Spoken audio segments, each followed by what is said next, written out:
Okay, so I want to introduce our special speaker tonight. Rachel Malone is the Texas Director of Gun Owners of America, but she is also one of the most hardcore activists amongst YRs that I've ever seen. So I'm just going to keep it short and sweet at that. We're going to talk about why you should be a precinct chair tonight. So go ahead. Absolutely. It always feels like home with the Tarrant County YR, so thank you all so much for hosting in this wonderful venue, and greetings to all of our live stream audience as well. It's a pleasure to have everybody here. We are talking about how you can be a precinct chair. I know I have at least a few precinct chairs. How many of y'all are actually precinct chair? Excellent. So if you have ideas, we'll be coming, as you know, there are some obligations and a lot of just opportunities for precinct chairs. I will be asking y'all for additional ideas that you have. Would love to hear from you. We'll be having plenty of time for questions as well, and I'll let y'all know. We're going to jump right in here. And we're going to go through, number one, what is a precinct chair? And to answer that question, we also have to talk about what really is a political party.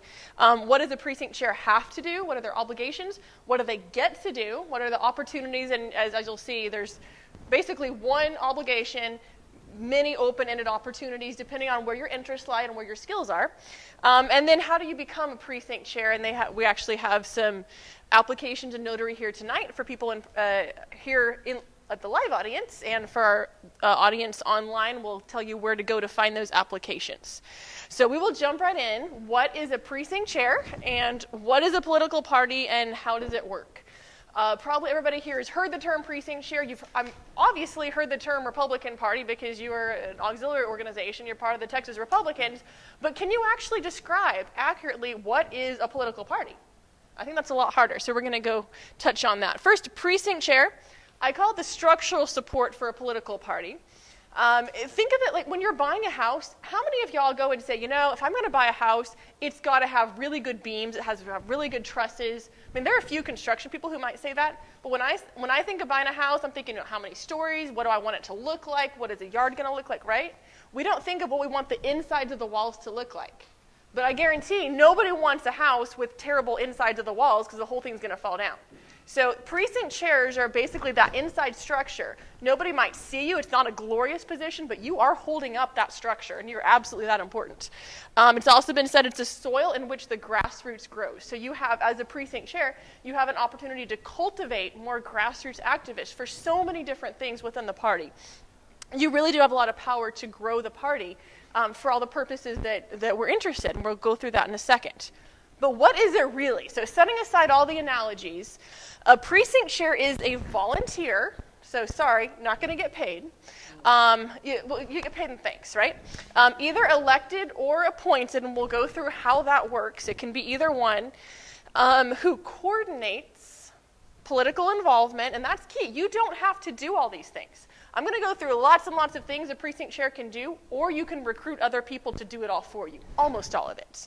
And it's within your own neighborhood, within your own party. Neighborhood, maybe several neighborhoods. It's not always just one small one, but it's your area where you live. You get to organize it. Now, do you have to be a precinct chair to do this stuff? No, but you get extra resources and extra abilities if you are actually the precinct chair. We're going to go through what can a precinct chair affect? Election integrity.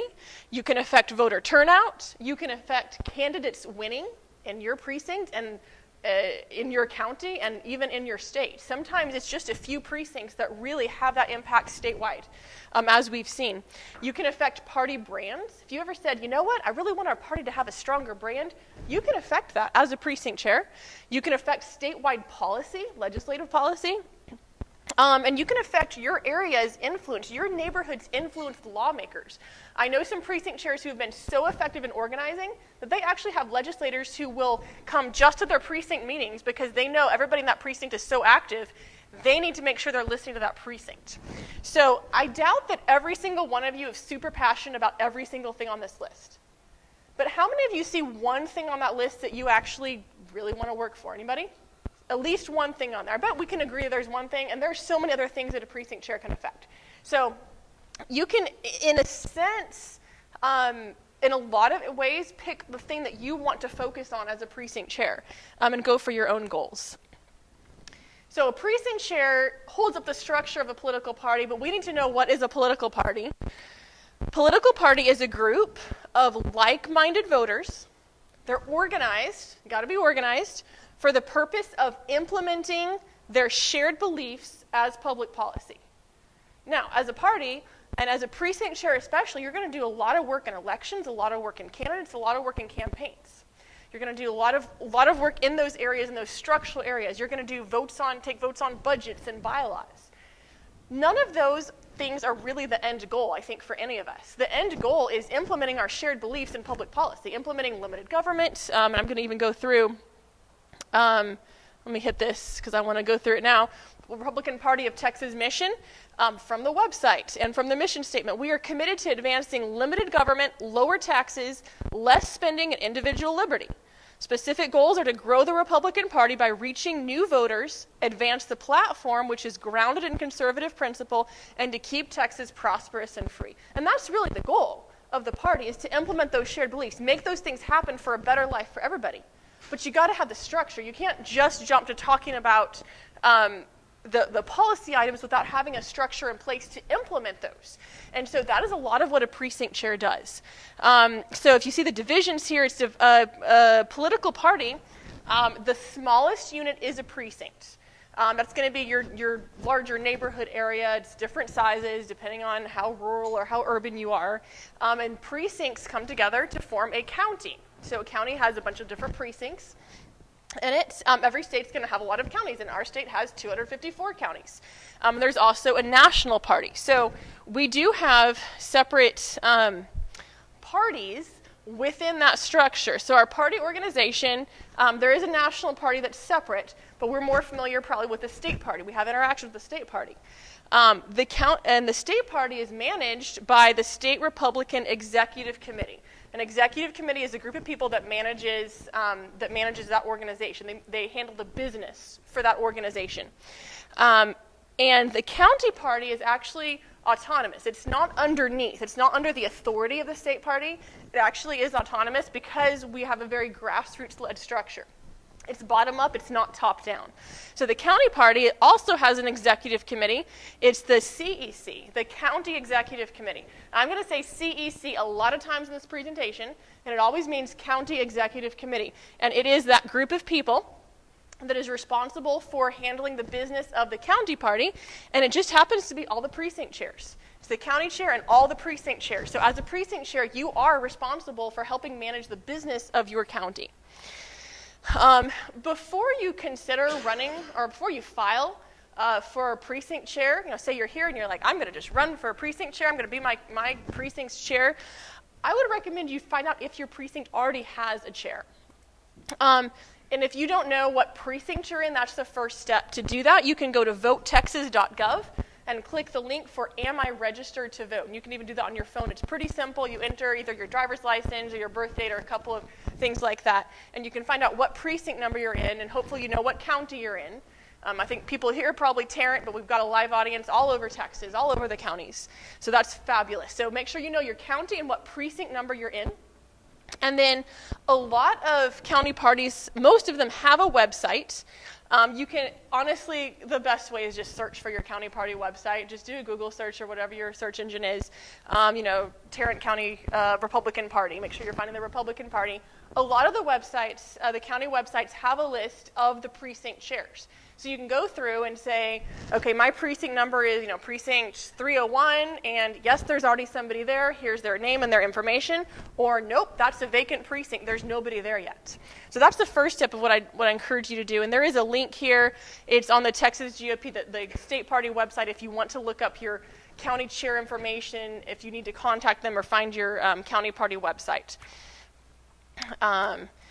If your precinct already does have another precinct chair first, I would ask if he or she is active.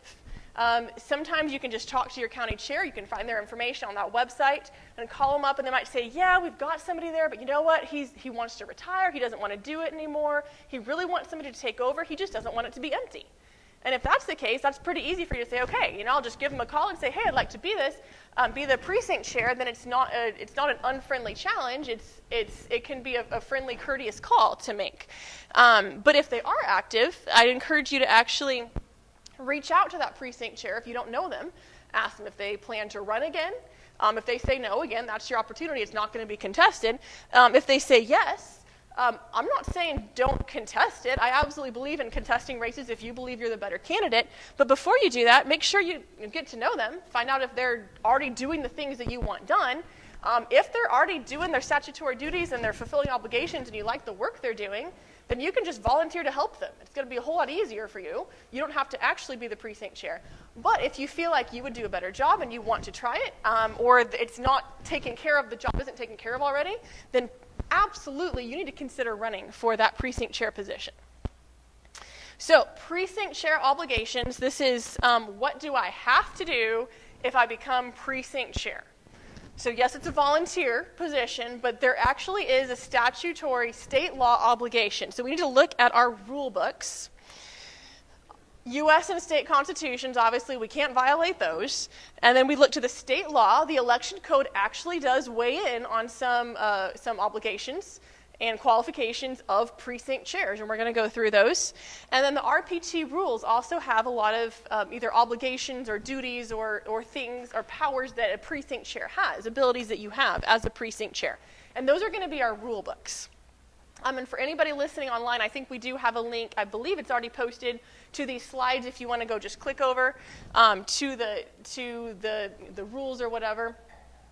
Or it's pretty easy to just do a search and you'll come up with these links. They're all online. So your main obligation, really your one absolute obligation that you have to do, that you're supposed to do yourself as a precinct chair, is to participate in the CEC. And again, the CEC is your county executive committee, right? That's the group of people that handles the business for your county. So there you go, county executive committee. So you're going to attend meetings. That really is your statutory duty. You cannot delegate it. Meetings have to be at least quarterly. For the small counties, they do tend to be only quarterly. A lot of times they might have business that lasts for 10 or 15 minutes, and then they'll bring in a speaker. And I've actually spoken at some of those meetings. There are many other people they'll bring in to talk about various issues. They'll hear reports from elected officials, sometimes have a public dinner together. So a lot of smaller counties will do that because there's not a lot of business to cover. Some of the larger counties will have meetings at least monthly and committee meetings sometimes more often, and they might spend 2 or 3 hours just on business. So it really depends on what county you're in. It can vary a lot throughout the state.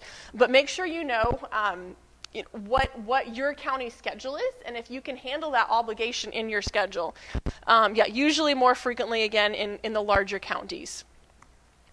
And at those meetings, you are a voting member as a precinct chair. You will vote. You get to participate in debate, go to the microphone, and speak. You can bring motions, all the things of Robert's Rules that Robert's Rules allows a voting member to do. You can do those things. You can also serve on committees. There's often there aren't a whole lot of required committees. It's really up to the county chair and the members to decide what they want to do. But sometimes there will be a vetting committee or a recruiting committee to add more precinct chairs. Sometimes there will be a resolutions committee that deals with policy issues. They might deal with election integrity or with, try to help promote the RPT priorities or other platform items. They might be active during ledge session. You might have your local elections people, candidate recruitment, candidate support, bylaws and rules. So you can have all sorts of different committees. And you could even, if you're interested in an area, you can definitely approach your county chair with that. So serving on committees there can be a part of that. But the bare minimum would be show up to those meetings for the CEC. And again, no proxies. There are some meetings in other organizations where you could potentially send a proxy. Not for the CEC. It's a no proxy rule. So you do have to show up yourself. Now, if there's some emergency or some reason why you can't make a meeting, sure, you can send somebody else to listen and take notes for you, but they can't vote for you. They can't really take your place and represent your precinct. So you want to make sure that your schedule is going to allow you to basically attend most of those meetings. And that's your obligation as a precinct chair. It's important also, I think it's instructive to go through, what does the CEC do? What are you going to be doing as a member of the CEC? So CEC responsibilities include elections. So your county chair is responsible to run your county's primary election.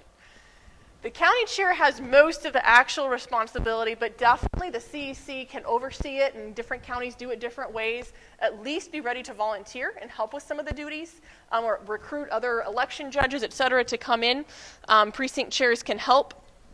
But overseeing the primary elections is a very important part.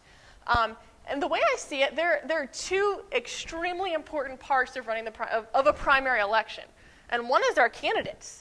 Guys, if we want to implement our shared beliefs in public policy, we have got to have great candidates running. We have to vet them, we have to promote them, and yes, it's contested primary elections that we have to deal with, and so we're picking our own nominee. But it's really important that we have some people focused on vetting and running those great candidates to implement our beliefs.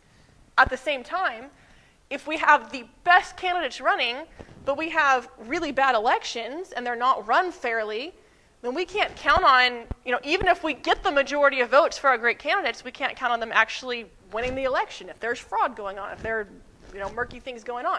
So you absolutely have to have election integrity and fair and well-run elections. The issues you can have with an election, obviously, are it's fraudulent attempts, right? We're actually trying to cheat. But also, even if people are not really trying to cheat, it takes work to run an election well. And so that's a very important duty of the county party. It's something that precinct chairs can help with. Sometimes, actually, and this has happened multiple times in Tarrant County, sometimes the precinct chairs, the CEC gets to select the Republican nominee for the ballot. So if nobody filed, there are very specific statutory things. I think it's if somebody died or has a very severe situation where they filed for the primary but they can't be on the ballot, a few things like that, and that has happened here in Tarrant and other places throughout the state. Your CEC can actually decide who's going to go on that ballot for either for the primary election or even for the general election. So you could sometimes, in effect, decide who's going to be picked for that office. So that's a pretty important, interesting responsibility. Also, the conventions. Who here has participated in party conventions, whether precincts, county SD, state? Who's familiar with those generally? I don't want to go over something. Okay, so we'll go over that. So this is a whole separate training that we'll probably I'll do some places throughout the spring or coming up soon. But the way your county party is built, the way we come up with our rules and with our platform, the things we believe in, is through the grassroots building it. And that happens starting with the primary election. And then the people who vote in the Republican primary election get to go to precinct conventions and say, hey, here are the things we want in our party platform, and here's who we want to represent us at the next level. And they go to the next level. It's kind of like playoffs, right? So you have your precinct level, then you have your SD county convention level, and then they select people and items to go onto the state level convention. And the state convention decide who's going to be our state party leadership, who's going to be our the leadership, what are our rules going to be for the state party, which affects how your CEC is run, and what is our platform and our priorities. What are the things we're going to fight for that are shared beliefs? And we define those shared beliefs. Well, you as a precinct chair actually have a few duties that relate to that, or opportunities. So for conventions, the CEC sets the time for the precinct conventions. It used to be those were always the night. Elections end at polls close at 7 p.m. or whenever the last person leaves, and pretty soon after that, the precinct conventions would start. Well, we've changed it so there's a whole window in there where they can be the next Saturday, they can be a lot of different times. Your CEC decides when your precinct convention is going to be, and that could actually dictate whether or not you can make it. So that's kind of important. You dictate who's going to be your temporary chair for your SD convention. You set the time and the location. In addition to your actual statutory and rule responsibilities, your CEC is gonna fill a lot more roles as well. And we'll go through the opportunities that you have. So there's statutory stuff, and there's a whole lot more that they do to grow the party. So are there any questions on the statutory responsibilities that I've already covered? Anybody else need to throw anything in? Is that pretty straightforward? Okay, so now we go on to the fun stuff. So what do I get to do if I become precinct chair? These are your opportunities. And again, this is where you can kind of pick and choose what's the best way for your interests and your skills and your talents and your time how can you best use your resources to accomplish the shared party goals, the goals that you share with the party? So we don't have a rule book. We do have some sources for guidelines and suggestions. And one of the best places I'd recommend you look is the RPT Precinct Chair Handbook. I do have a link to that on my very last slide in here. I may even have it in there. But the handbook has a lot of ideas for organizing your precinct. It has some very good information in there for what you can do to be effective in your precinct. And your county chair. If your county chair is very involved, then that can be a good person to ask for advice. Sometimes I've even found some county chairs are just so busy, it looks from the outside like they're not involved, but they actually have a lot of good ideas, they just don't have time to do them. And so sometimes I'll have precinct chairs that will call their county chairs and get the ideas, and they get to go out and do the things. And instead of being frustrated that those things aren't happening, they can actually implement them, which is great. You can talk to other precinct chairs in your county or in other counties, get some ideas for what they're going to do, and then be creative. You get to affect change as a precinct chair, and you have a lot of leeway, obviously, without violating RPT rules or your CEC bylaws, et cetera. You have a lot of room for creativity to affect change, to grow the party. We are the party of the grassroots, which is how that works. So in general, what are your goals? Your goals are definitely get to know your precincts. You want to know your neighbors, and you will get access to a lot of information that helps. You want to recruit volunteers. Because all the stuff we're talking about now, all the opportunities, you don't have to do any of it. You could theoretically be the most effective precinct chair in Tarrant County or in the state, within your county, within your state, without ever leaving your house. I have a lot of people who tell me, whether it's in legislative action or campaigns or anything else, they say, I'd love to come help, but I just can't get out much. There is so much you can do from your own living room in your pajamas if you want. You have to work a little harder and recruit other people who can get out, because yes, somebody does have to walk around sometimes and do things. But if you manage your time well, and if you're creative, you don't have to get out and do any of these things. It's all about recruiting and finding volunteers and coordinating and being effective with that. So the more volunteers you recruit and train, the less you have to do personally, and the more effective you can be at the same time. The general goal is grow the party for the purposes we've stated. You also, as a precinct chair, you get to obtain voter data, and you can do that either from your county election center. You can contact them, or the state party does have the GOP data center. And some counties additionally will give you access to various other data centers. So check with your county party before you buy anything yourself, for sure, and see what they have to offer you. But the GOP data center can give you lists of voters in your county, give you voters who are all the Republicans, all the Democrats, people who have voted always Republican the past 4 primaries, or maybe 1 or 2 of them. You can get a lot of data and sort it different ways, so you can go knock on those doors and say, hey, go to the ones that every single time they go out and early vote in the primary election. Those are your hardcore volunteers, right? So you go, I think you even have a slide about this. Yeah, organize your precinct. Those are going to be your neighborhood captains. Those are the ones who are probably going to show up to everything, right? And so they're going to be excited about that. And then you send them to the addresses where people have maybe voted a couple of times in the Republican primary.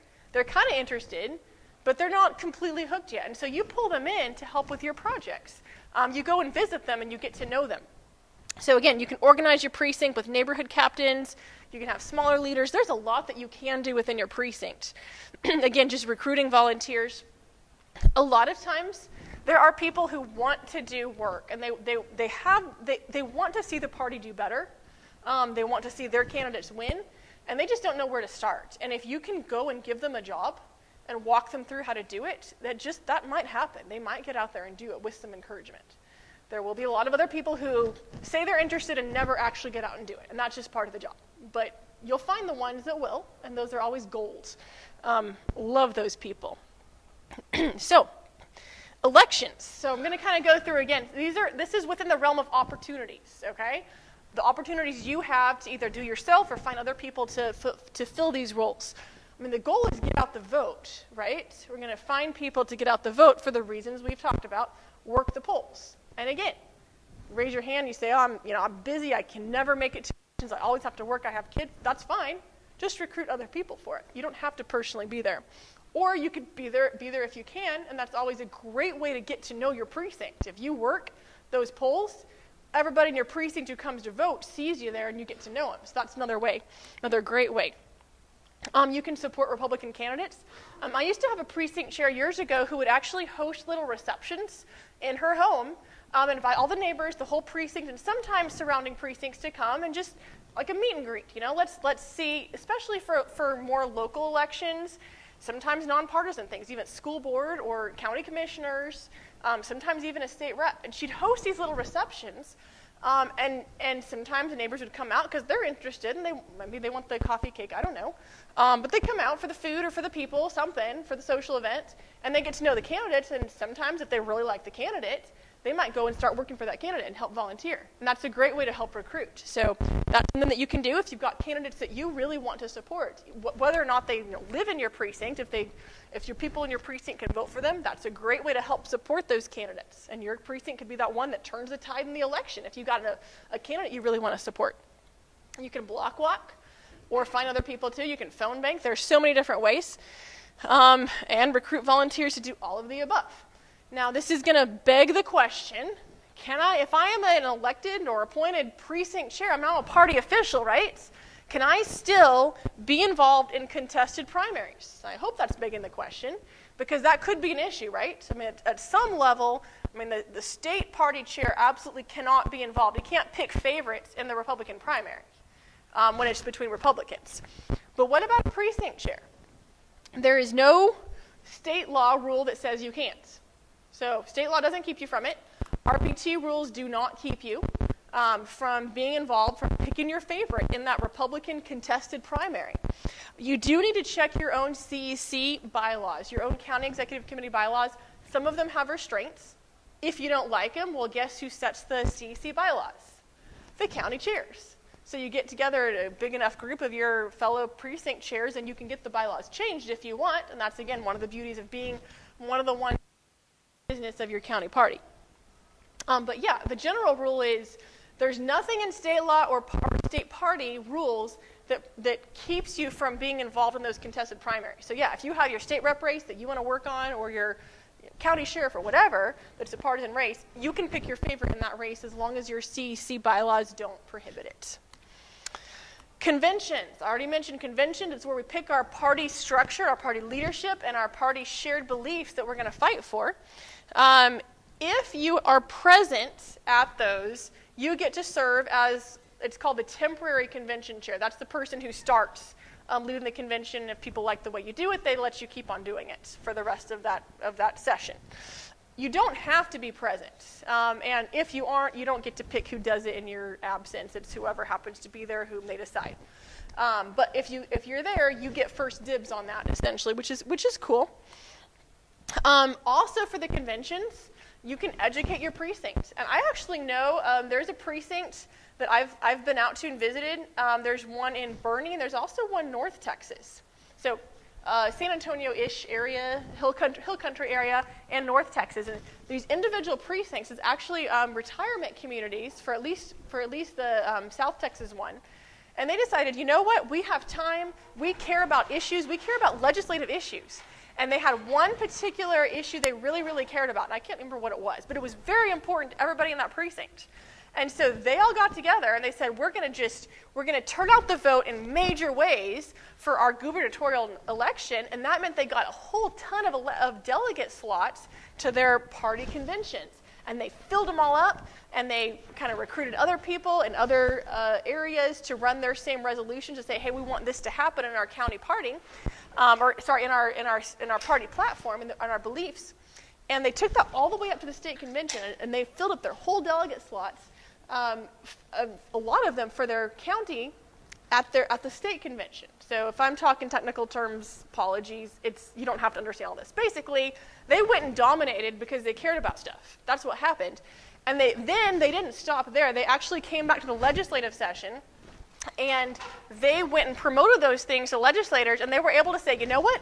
Our state party approved this. We want this. So they were able to use this whole the precinct organization to help and implement their beliefs and the things that they wanted in public policy. So that's just a really cool example of what you can do if that's the route you want to take and if that's where your passion is as a precinct chair. So conventions, elections, a lot of different things, auxiliaries and coalitions. Well, guess what? Texas Young Republicans Federation is an official state Republican Party auxiliary organization. That means there's a very official partnership there working together. So if you are a young Republican and anywhere in Texas and you decide you want to be a precinct chair, you can become an unofficial liaison of sorts. You can recruit members for Young Republicans. You can act as a liaison, again, just support the Young Republicans on your CEC. And just bring in Young Republicans to the county party, help the county party be involved in what the Young Republicans are doing, just make that connection. And the whole goal here is to really try to connect people who have common goals, connect the people with goals together with each other, and connect people with resources to those people with goals so we can implement our common goals. And that's really the mission here. So as a Young Republican, you can advance the Young Republican goals through the county party. If policy is your thing, you have statewide policy issues you want to implement, well, there's usually a resolutions committee. And if you run resolutions through that committee and you get your county party to authorize it, you can get them to authorize you to go represent your county party at the state legislative hearings. And I've had people do that. Pass these resolutions and come testify on whether it's party platform or RPT legislative priorities. I mean, we had people coming representing their county party, talking to legislators about constitutional carry, about other issues that were party platform ideas. So you can go that direction if that's something that you want to implement. You can use that position to help influence that and help implement those shared beliefs in public policy, which is really the goal of the party. Other things, okay? Did you know, obviously, I'm assuming everybody's heard of the Strauss censure resolutions that came through a couple years ago. Like them or not, either way, it was the precinct chairs that did that. So as a precinct chair, you would have had the opportunity to either support that type of thing or not. But you would have had that vote and that say in that official censure that ended up going all the way up to the state party in an official way, according to state party rules. That was the precinct chairs with the CEC that did that. So that's just another example of the breadth of the county party and what opportunities you have for implementing the things that you believe in, whichever way that goes. And then, of course, there's okay, fine, but I really don't like what my county party or what my state party is doing. Well, you can be the change. You can be the one that comes in and, maybe other people just don't have the energy or the ideas, or you can convince them. So I'm not telling you, I'm never going to go tell activists how they can be most effective. You got to decide for yourselves. But if you decide, maybe I could be effective through a precinct chair, yeah, you can go be that change and implement what you want your county party to start doing. Whether it's improving the structure, the brand, the outreach, the tools, you can start to be that change if you want. If you get together a group of people especially, you can do that. So consider that if you don't like what's happening right now. Consider how you could be the instrument of change. Are there any questions about all the things that we just talked about, the opportunities as a precinct chair? And yes? Does being a precinct chair conflict with running for a different office? We're going to cover that. Yes, it does. Okay. It does conflict with it. Any other questions? I will go over the qualifications in a second. Other questions? Or for my precinct chairs or people who are familiar with it, anything you want to add about what you've been able to do as a precinct chair or other ideas? All right. So how do I become precinct chair, since everybody wants to be one now? Qualifications, you have to be a resident of that precinct, have to be a qualified voter in that county, not an office holder or a candidate of a county, a state, or a federal public office. So does that answer your question there? Okay. Yes, ma'am. Yeah. So and we'll go over, we'll hit this in a second. You have to be affiliated with the Republican Party, and there are several different ways to affiliate. So the easiest way is you vote in the Republican primary election or runoff, and that affiliates you for that whole next 2 years. So March 3rd or early voting, you vote Republican primary, boom, you've now affiliated with the Republican Party, you're good. If for some reason you just didn't make the election because you slept all day or you forgot about it or you had, forgot you had to go to Cozumel or whatever, you can swear an oath of affiliation. And it's signing, yes, I am affiliating with this party and not with any other. But that's the catch. You must not participate in any other party process. And that would be a disqualification. So again, there are some disqualifications. If you are finally convicted of a felony, you do not get to run as county chair or as precinct chair. Or if you're already precinct chair and you're convicted of a felony, well, you're out. You are now disqualified. If you affiliate with another political party, for example, you go to any other party convention and participate in their process. I'm going to help them get a good, get some good rules or get some good platform items.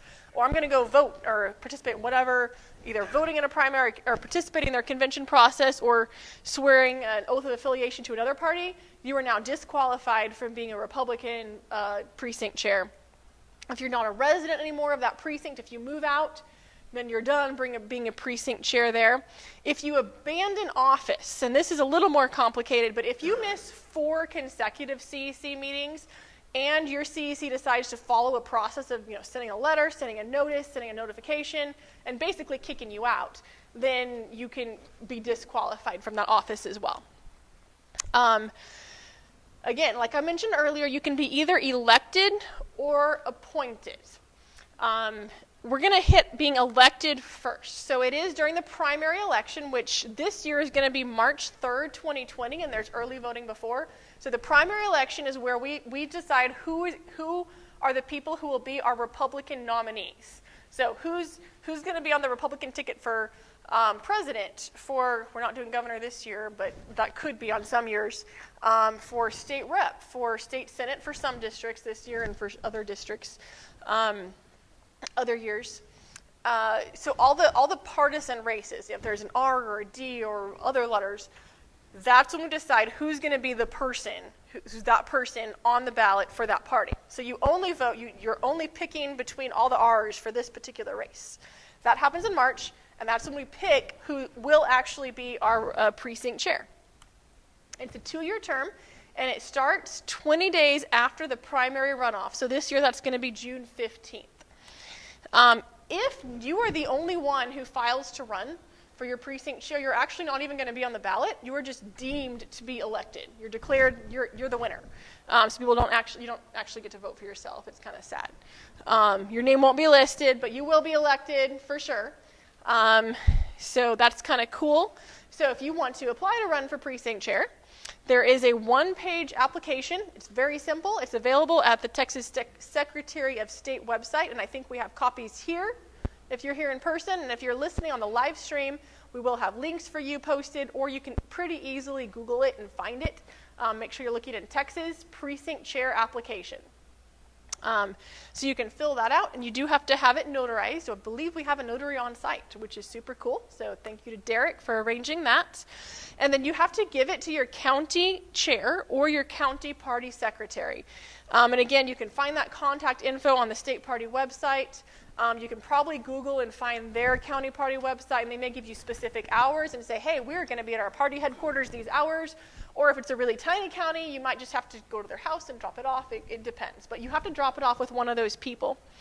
And the deadline for that is December 9th, 2019. So coming up in a couple of weeks, make sure you do it sooner rather than later. If you're like me, you procrastinate, then you miss deadline. So don't do that. December 9th, 2019, you might as well just do it earlier than later. And that's when you can run. So that's how you apply to run for the precinct chair. There is... If you're here today, you have no excuse, just go ahead and file by the election deadline, just do it. If you are listening to this video and it's December 10th and you say, dang it, why didn't I see this on December 9th? All hope is not lost. There is a write-in exception. I believe your county party has to actually approve this happening, so it's a lot more complicated. Your name won't be listed on the ballot, but people can write your name in, so you have to run a really good campaign and make sure people know it. But there is a way they can actually potentially vote for you, even if you didn't file. Obviously, it's just better and easier to actually file. But there is hope if you're seeing this later on in the recorded video. So those are options there. And then you can also be appointed. So if, say, for example, right now, say you go ahead and you file to run for precinct chair, but your county chair says, there's nobody here. And we have some important meetings coming up, and I really could use people on my CEC now to help run the primary election. You say, sure, you could appoint me. If there are no precinct chairs at all in your county, your county chair can just appoint. Or if there is an existing CEC, there are some precinct chairs, they can vote you in by majority vote.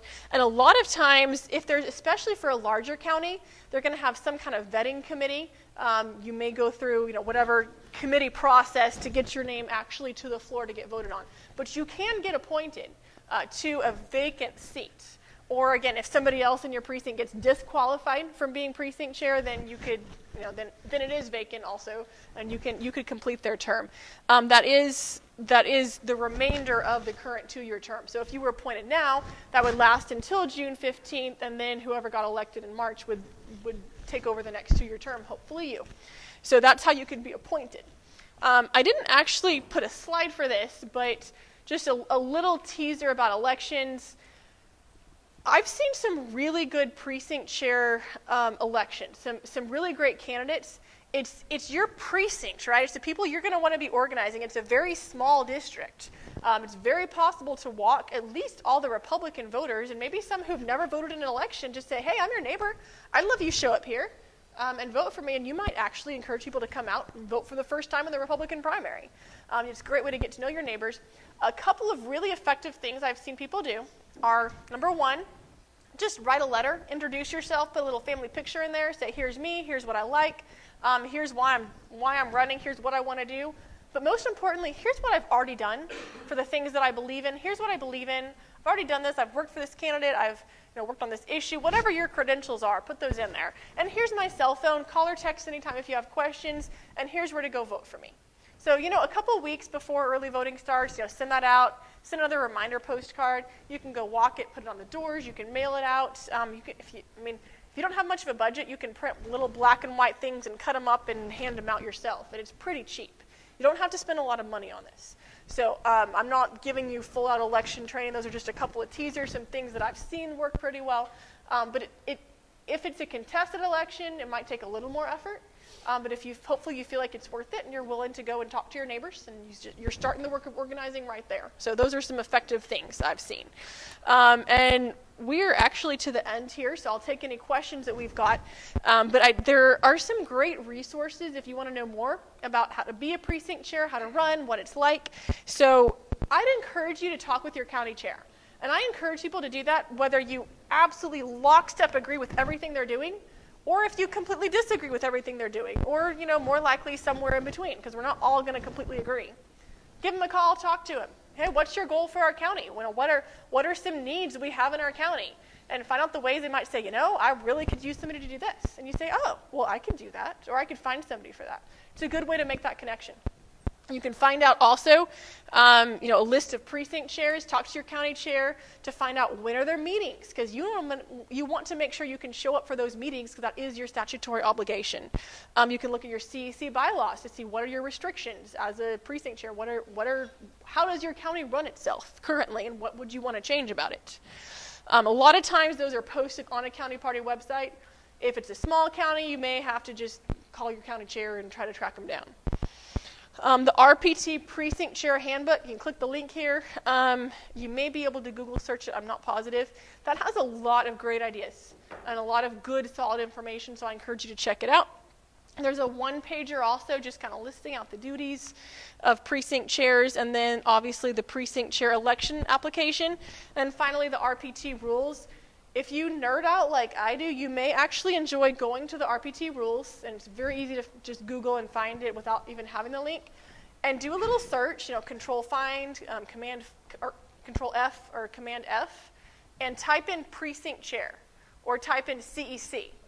And do a little search through and see what you find in there. It'll just go through and give you all the different obligations or tiny little things that you get to do as a precinct chair or as part of a CEC, a county executive committee. It's kind of cool. So I actually did it the past couple of days. I was like, well, I think I know the things, but let me just go do one more search through. It was cool. I picked out some new things that I hadn't seen before, and there have been some changes. So it's kind of cool if you'd like to. But those are the resources that I would have. And that's the presentation. So what are your questions? What would everybody like to discuss now? Yes. So I remember like years ago, Rush Limbaugh Mhm. this thing where he was telling Republicans to go and vote in Democrat primaries to like screw with their results or whatever. And people were disqualified from running for office because of that, because that affiliated them with the Democrats. Suppose you did something like that. Mhm. Would you be able to then take the oath of affiliation to undo that affiliation? So that's a good question, actually. Once you affiliate with a party, whether it's by voting or an oath of affiliation, you are now affiliated with that party for that entire election, for that entire 2-year cycle. So until the next primary election comes around again, that's what restarts the cycle. So if you sign an oath on the very last day, before the next primary starts, well then you're only stuck for one day and then you can reaffiliate. But if on primary election day you go and vote Democrat because you want to screw with their election, you got to wait 2 years till the next, till that next primary cycle to actually be able to switch. You can't just switch in the middle. So basically, never, ever, ever vote Democrat. There are consequences. Elections have consequences in a lot of different ways. Does that answer your question, though? Okay. What other questions or ideas or comments does everybody have?